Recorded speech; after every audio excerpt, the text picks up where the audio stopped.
bueno, me mata cuando sale la voz en inglés. ¿Cómo andan, chicos? ¿Todo bien? Estoy muy lejos, estoy muy cerca. Uf, hoy tengo frío, la verdad, ¿no? Estoy grabando este video hoy lunes, no mañana, tempranito. Va, tempranito no, tipo, la mañana, tranquilo. Recién terminé de dar clase, así que ahora le toca a ustedes. Hoy no va a ver Zoom. Bueno, ya les avisé por mensaje, como pues si alguien se enteró. Y más que nada porque no lo vi necesario, ya que iba a dar la clase, iba al trabajo.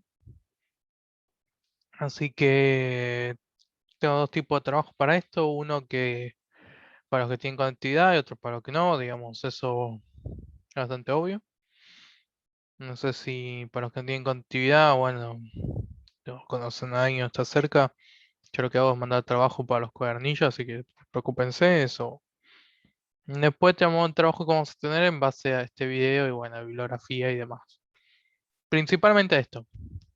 Eh, la clase, digamos, de hoy va a consistir en dos partes. Primero quiero terminar con la Primera Guerra Mundial. Vamos a ver el PowerPoint. Y tengo otro PowerPoint que es de la Revolución Rusa que lo tenía pendiente.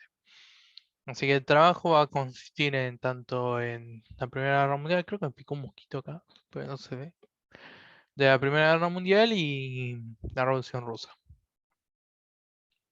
Así que, comenzando, bueno, digamos, antes de comenzar, que aclarar siempre, si ustedes tienen alguna duda, si tienen algún inconveniente sobre el trabajo, pueden ser vía Claro o WhatsApp.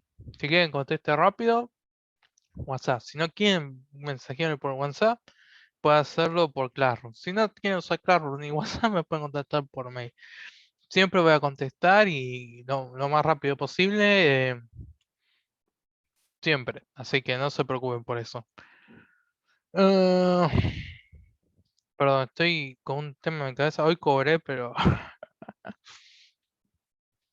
no sé cómo. Dame un segundo, estoy contestando un mensaje. Así que bueno. Bueno, voy a compartir el Power. Compartimos pantalla. Bueno, esa es mi pareja. Entonces salió eso. Siempre tengo los fondos de Digimon, pero bueno. Acá está. Eh, compartimos pantalla. Ver. Vista. Como pantalla completa. Así que, si escuchan llorar a un perro, es mi perrito. Ah, así que bueno, comencemos. Bueno, ¿dónde habíamos quedado la clase anterior? Yo quedado acá, yo la guerra en plena batalla. Entonces nosotros íbamos a tener el comienzo de guerra dos momentos más bien icónicos que la guerra de movimientos, que es el típico ejército imperial que avanza, ataca en un campo de batalla. Y después la guerra de trinchera, que es básicamente que se estancan en los frentes de cada uno, el frente occidental, oriental, y no se mueven ahí por mucho tiempo y por eso se prolonga tanto. Un tercer momento es que la salida de Rusia. Recuerden que estamos, digamos, todo lo que vimos de la paz perpetua, lo vimos en anterior video. Y después la entrada de Estados Unidos en este conflicto de imperial, digamos. Y por último, el fin de la guerra, por supuesto, y sus consecuencias. Antes de pasar a esto, quería aclarar, vamos a ver la Revolución Rusa, digamos. Más que nada ahora vemos la marcha, la verdad. Vemos sobre la marcha porque tal vez tiro todo uno de guerra mundial y después ya empieza la Revolución Rusa. Guerra de movimiento. Bueno, acá había dos grandes estrategias. La guerra primero comienza contra Francia y Alemania, eso es lo que vimos. Alemania, bueno, el Imperio Alemán. En el cual en 1914 teníamos dos tipos de estrategia. La francesa era marcar el frente alemán, digamos, chocar de frente con el frente alemán. O sea, no era una estrategia muy ar- armada, por así decirlo. Era ir y enfrentarse en un frente. Pero los alemanes ya estaban pensando en un posible ataque francés hace años. Entonces elaboró una estrategia. ¿Cómo evitar que le hagan, digamos, le iba a decir sándwich, pero como era un ataque en pinza, digamos, entre lo que sería Rusia y Francia? Básicamente descartando de lleno, digamos, lo que sería eh, lo que sería el frente occidental ah, y avanzar sobre el frente oriental. Y elaborado el plan Schlieffen. ¿Cuál era el plan Schlieffen? Evitar esa guerra de dos frentes que estaba diciendo. Básicamente era invadir Bélgica, que es lo que vemos acá, y de Bélgica atacarle por atrás a Francia. Y eso evitaría, digamos, que se forme este frente. Obviamente el plan Schlieffen sí fue un éxito, pero fue más un éxito después en la Segunda Guerra Mundial. Aquí lo que hizo fue que atacaran, pero que las trincheras se quedaban en territorio francés, pero vieron acá, congelaron, digamos, el frente, lo que sería entre Alemania y Francia, y acá también hicieron que se congelara este frente un poco más a favor de Alemania, pero ya entró en territorio francés. En cambio, el Frente Oriental, que es de 1914 a 1915, que es esa primera etapa, en este momento todo este territorio que había avanzado Rusia, fue retrocediendo. O sea, Rusia continuamente estaba perdiendo. No había nada que pudiera hacer contra los alemanes. Ahorita tenían mejores tecnologías, mejor capacitar a los hombres, todo mejor, digamos. El ejército zarista era horrible. Era ese. Estaba equipado, ¿no? Obviamente, sí. Pero era arcaico para estas nuevas batallas modernas que estaban dando. Por lo tanto, si ven aquí, esta es la primera frontera, pierden. Y acá a medida que va pasando el 14 al 15 es el movimiento que va haciendo Alemania, el Imperio Austrohúngaro, y van avanzando y esta es la nueva línea de frontera que se funda en el 15. Increíble, ¿no? No, los alemanes son unas bestias todavía. Sí, sí. Pero hay un problema, el plan fracasó. ¿Por qué? Porque se congelaron los dos frentes. No evitó que hubiera dos frentes. Entonces Alemania tuvo que congelar, digamos, esos dos frentes, ya que el plan de Schlieffen falló, porque era un ataque rápido, pero en realidad tendría que haberlo hecho, a mi opinión, el ataque de Schlieffen tendría que haber sido más bien para el oriente. Lástima que tiene ventaja Rusia, que siempre va a tener, es su territorio. Es enorme. Un ataque relámpago no sirve, la verdad, para conquistar. Para Francia sí porque está cerca, digamos. Pueden mandar tropas, pero con Rusia cada vez es mucho peor. Eh, Tras invadir Bélgica, invaden, digamos, pero lo frenó en la batalla de Maine.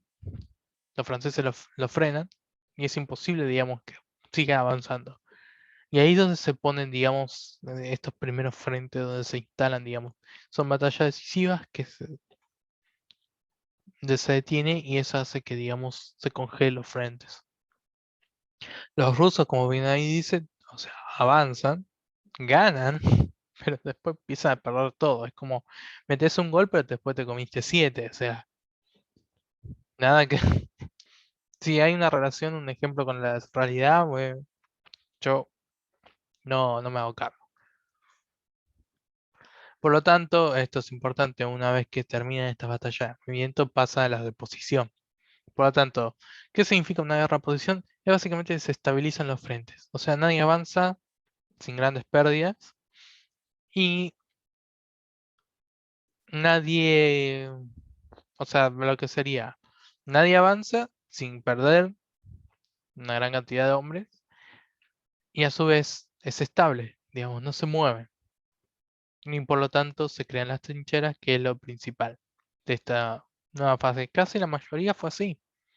Digamos, en la Primera Guerra Mundial no hubo más que esto. Digamos, porque todavía no existían todos los misiles, los tanques, los, yo qué sé, a ver, estoy pensando, a ver. guerra química todavía estaba incipiente, sí, humo, bueno, pero nada más.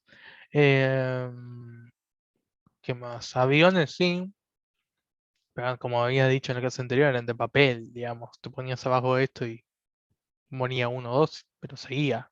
El frente no se movía.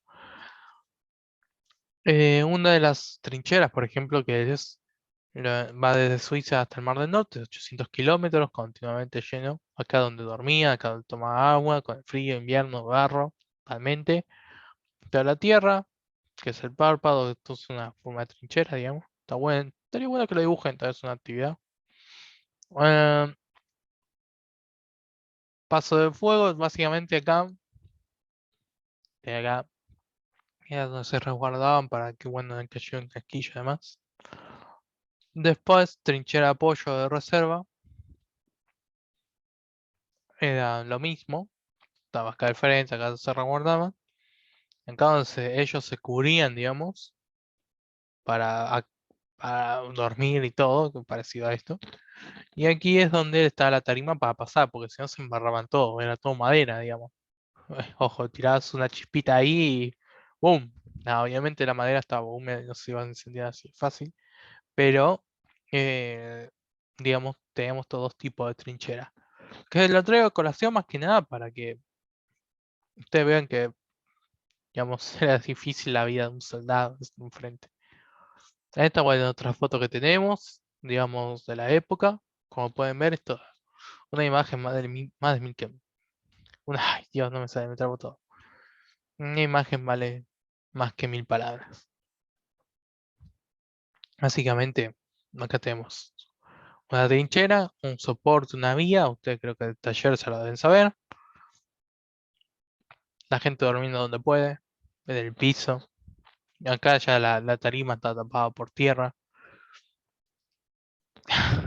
Esto es increíble. O sea, yo lo veo y va como historiador también, ¿viste? No, te impacta porque es la realidad, es todo. No, a veces nos quejamos por un montón de cosas que estamos pasando, pero vos ves esto y decís, no sé, yo lo veo y digo, wow. A veces me quejo por no cobrar un peso a fin de mes y digo, oh, me sirve, sí, obviamente te voy a quejar, pero miro esto y digo, pero bueno. O mismo tengo que mover, tengo que no, sacar el perro, sacar el perro, digo. Y después tenemos todo esto, y bueno. No, pero sin irme más lejos de esto ahora. Básicamente alguien vigilando mientras otros estaban durmiendo. La verdad, el otro bando estaba igual. Era lo mismo. Un desgaste total.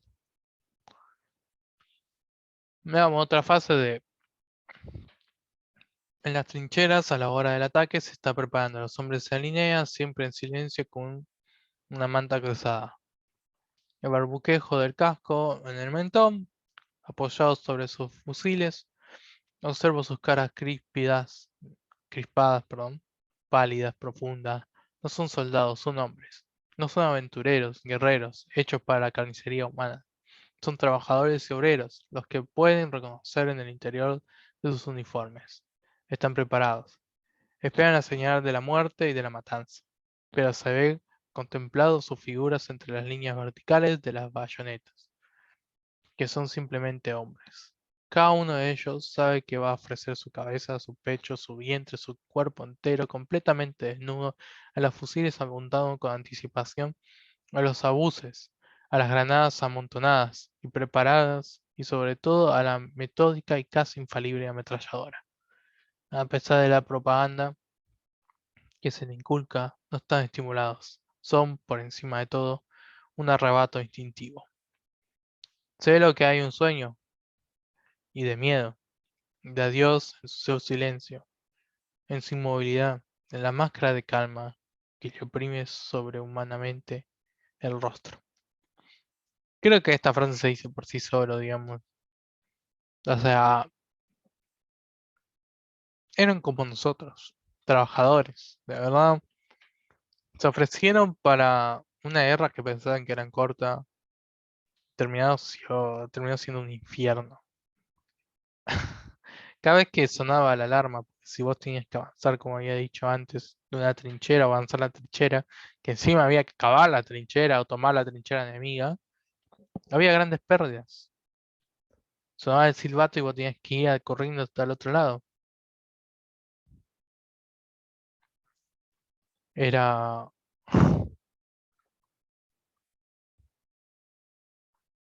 era muy difícil, la verdad. No fue nada fácil. Uno se pone a pensar, digamos, no sé, me puedo pensar la vida de cualquiera de nosotros que estuvimos ahí, que suene un pitido y lo primero que te encontrás es una granada o una bala de ametralladora perdida.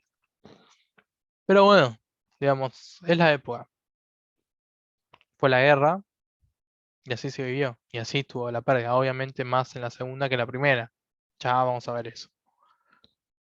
Mm, Esto vamos a pasar, pero si quieren ver.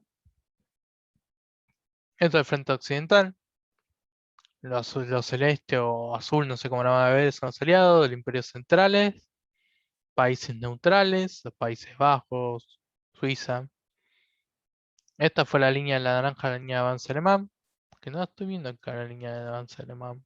O sea, lo rojo. No, no lo veo. La verdad, qué raro. Tendría que estar. Está ese cambio de color, no sé. O sea, no.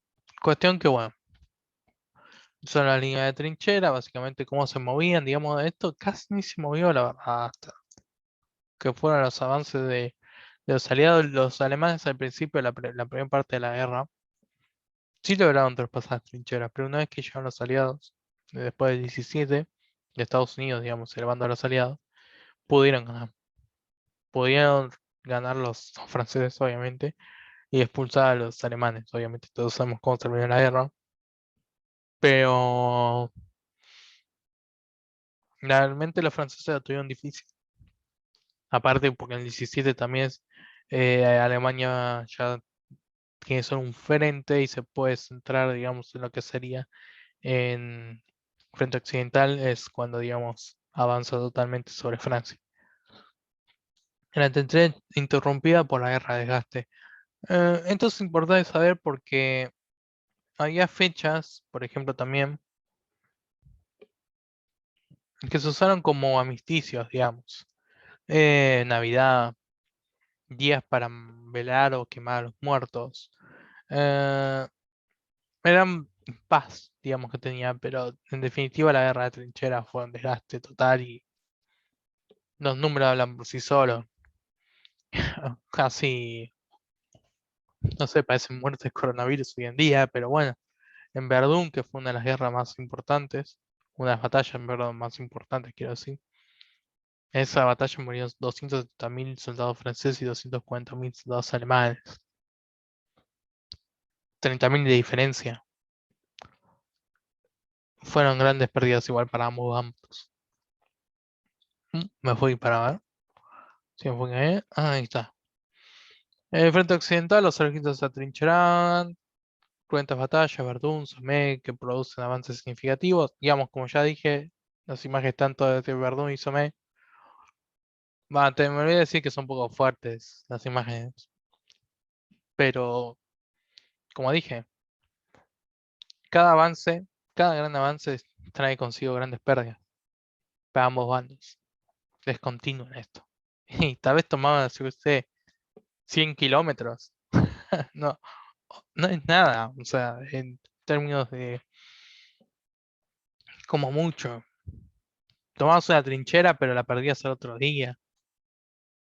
No, no, no tenía, digamos, un valor decisivo para que iba a ser la guerra. Cosas tecnológicas como vimos dando, yo, un armamento, digamos, algo magnífico, digamos, en el sentido de ver la creación y la forma de evolucionar del hombre, digamos. Eso por lo que tomo y lo traigo, no por la destrucción que genera, pero sí en la evolución en el sentido esta de crear tecnología como los aviones o distintos tipos de armamento en el sentido de para defenderse y atacar a otro. Pero en ese no estoy de acuerdo, digamos, con con lo que sería la tenencia de armas, porque más armas creo que lleva a que te armes más, otro más, se sigue armando y así es un ciclo sin fin. Carros de asalto básicamente es los vehículos que eran como los Zulki o las camionetas se creían insuficientes y generaron los tanques. Digamos, los primeros tanques, los que denominaron aquí fueron los británicos, los morteros, granadas a distancia, ametralladoras, lanzallamas, asfixiante, por ejemplo, como el gas pimienta. Hoy en día es su uso defensivo, pero en este momento era para cegar a los enemigos, aviones, obviamente reconocimiento. Yo lo recuerdo que los aviones de la Primera Guerra Mundial no fueron decisivos, eran de papel, eran de papel. Después en la segunda sí, pero en el primero era muy difícil. 17 fue un año turbulento después de Verdún, de Somme, digamos, estas batallas. Mm, Va lo que sería lo que da Rusia ya era. El frente occidental, o sea, perdón, el frente oriental estaba más que destruido. Siguieron avanzando y no mucho más, digamos, eso es, habla por sí solo la imagen, como ya vengo diciendo. Un avance significativo a lo que sería Moscú y casi llega a Moscú, digamos, capital de Rusia. Mm,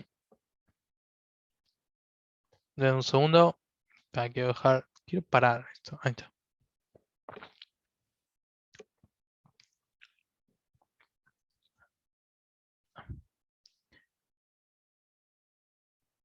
Ahí está, volví.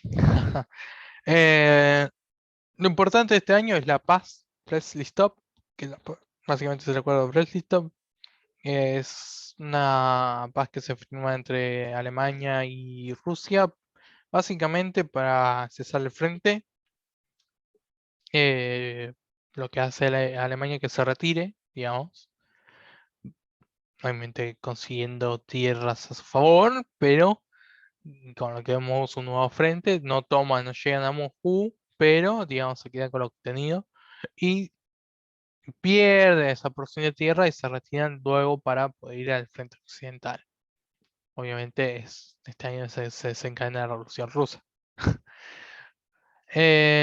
Básicamente Estados Unidos entra a la guerra. Esto fue muy bueno, digamos, en el sentido de cómo se firmó el acuerdo. O sea, básicamente Estados Unidos, digamos, no quería, el Congreso de Estados Unidos no quería entrar a la guerra porque aludía que era una guerra imperialista, ellos no tenían nada que ver porque iban a luchar por, por valores que no los reconocían y no pertenecían.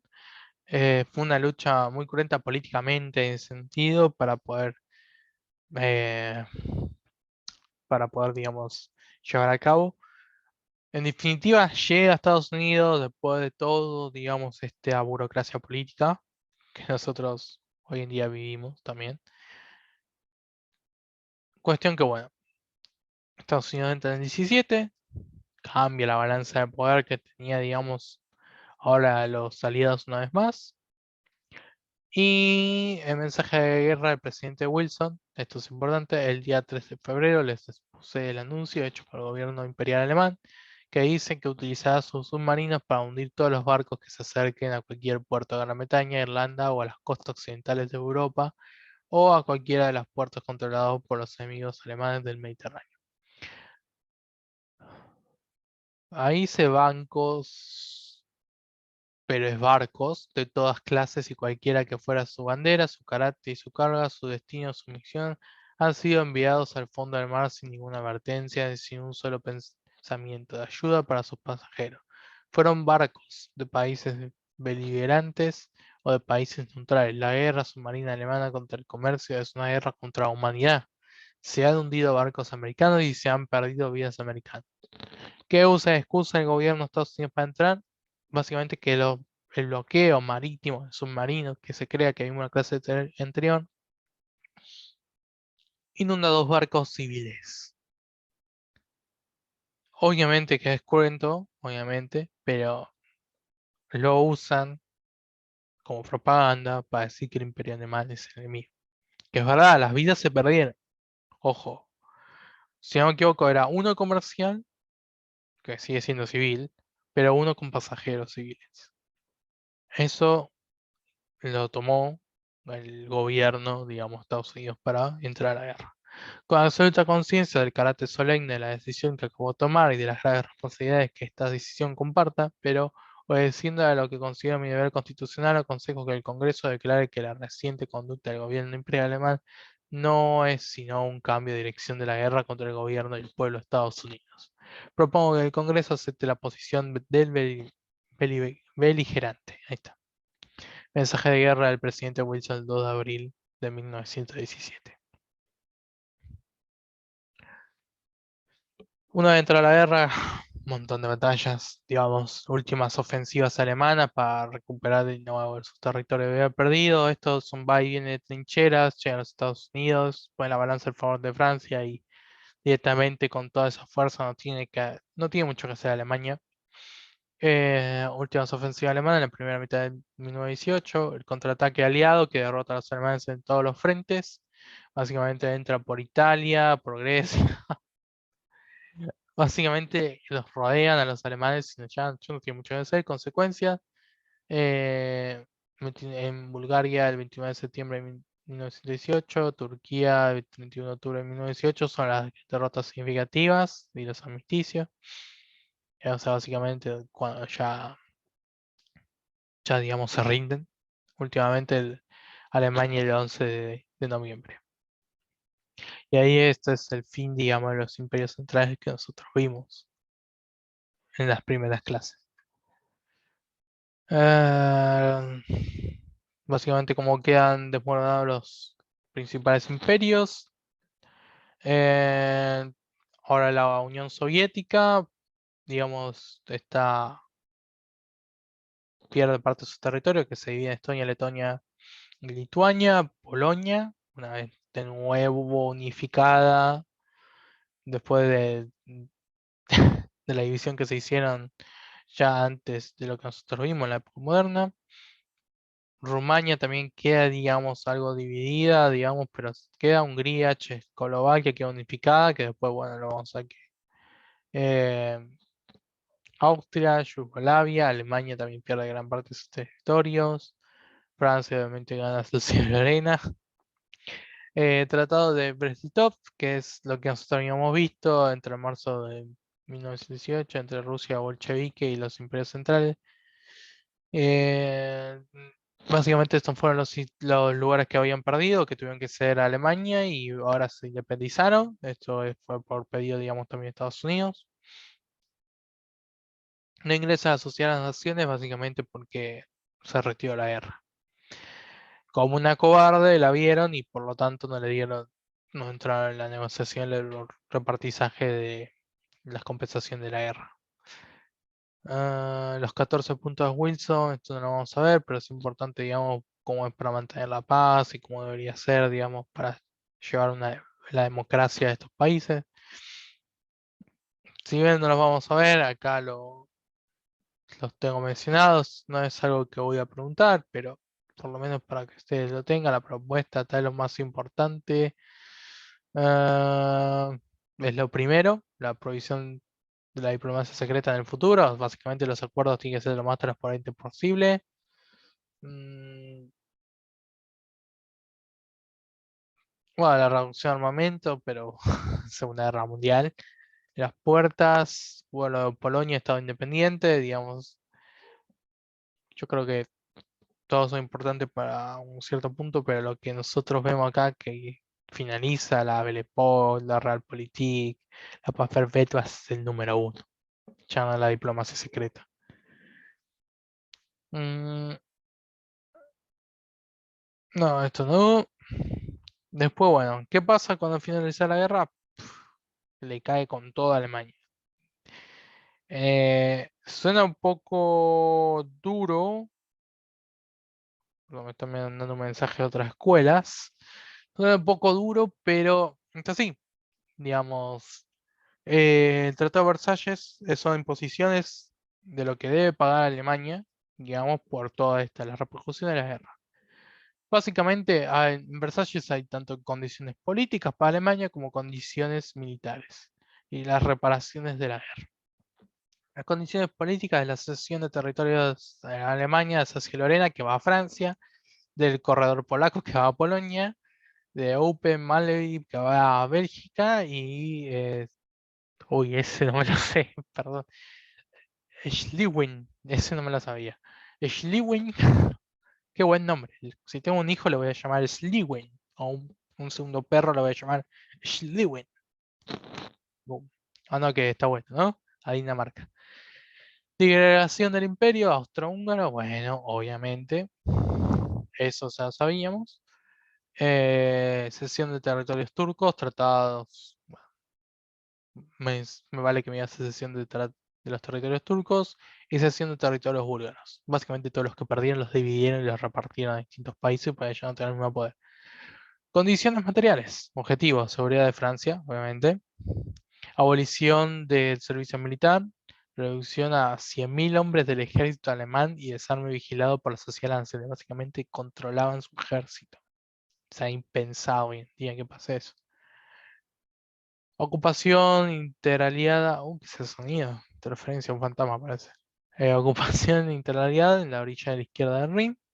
Básicamente para evitar que más controles Alemania y seguridad a Francia. Demilitarización a la orilla derecha del Rin hasta 50 kilómetros. Acuérdense que el Rin fue el lugar, digamos, el momento donde más se peleó, digamos, ya el frente de batalla más concurrido de Occidente. Reparación de la guerra, destrucción del imperio colonial alemán y de su comercio. Alemania cederá a los aliados todos los derechos y títulos sobre sus posesiones ultramarinas. Básicamente se quedaba sin salida al mar. Alemania cederá la mayor parte de su marina mercante. Dinero. Dinero, dinero, dinero. Es como el meme ese de Homero de, claro, March. Yo no solo pienso en el dinero, en el dinero, en el dinero. O sea, es eso. Pago de la indemnización de la guerra.